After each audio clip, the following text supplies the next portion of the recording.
Afrikanın şimalında biz neft-qaz ehtiyatları yəni çox yayıldığını bilirik. Həmçinin fosforit ehtiyatları burada çoxdur. Bununla yanaşı biz Atlas dağlarında filiz faydalı qazıntıların da yəni olduğunu qeyd edə bilərik. Yəni burada xüsusən dəmir ehtiyatları Liberiya və Mavritaniya ərazisində, Afrikada dəmir ehtiyatları geniş yayılmışdır. Təbii qaz ehtiyatları deməli Misir, Əlcəzair, Liviya, həmçinin Nigeriya bu kimi ərazilərdə neft-qaz ehtiyatları ilə zəngin olan ərazilərdir.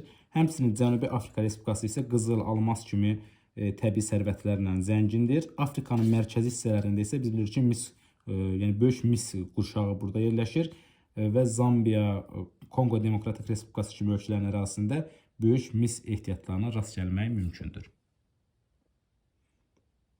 İndi isə keçək Avstraliya materikinə. Bilirik ki, Avstraliya sahəsinə görə ən kiçik materikdir və Avstraliya cənub və şərq yarımkürələrində yerləşir.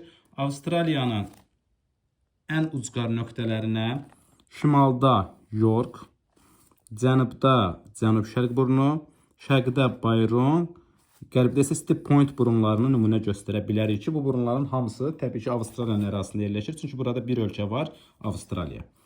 Avstraliyanı biz relyefinə görə əsas 3 hissəyə bölə bilərik. Avstraliyanın qərb hissəsi, mərkəzi hissəsi və şərq hissəsi.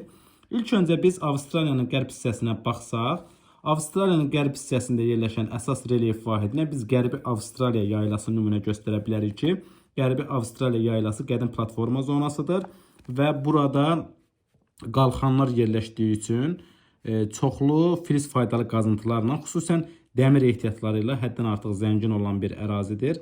Yəni buranın əsas təbii sərvətlərinə biz dəmir ehtiyatları nümunə göstərə bilərik.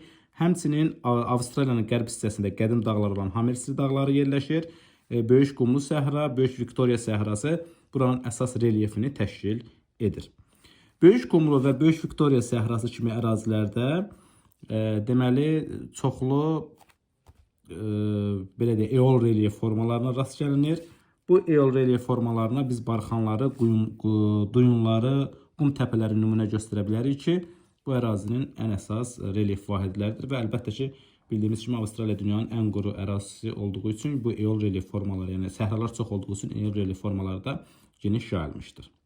Biz Avstraliyanın mərkəzi hissələrinə diqqət yetirsək, Avstraliyanın mərkəzi hissəsi də əsasən belə deyək, müəyyən əsas yaylalardan ibarət olan ərazi hesab olunur və burada quru ərazi olduğu üçün əsasən arid denudasyon relyef formalarına, müvəqqəti axarların yaratdığı arid denudasyon relyef formalarına, həmçinin küləyin yaratdığı eol relyef formalarına geniş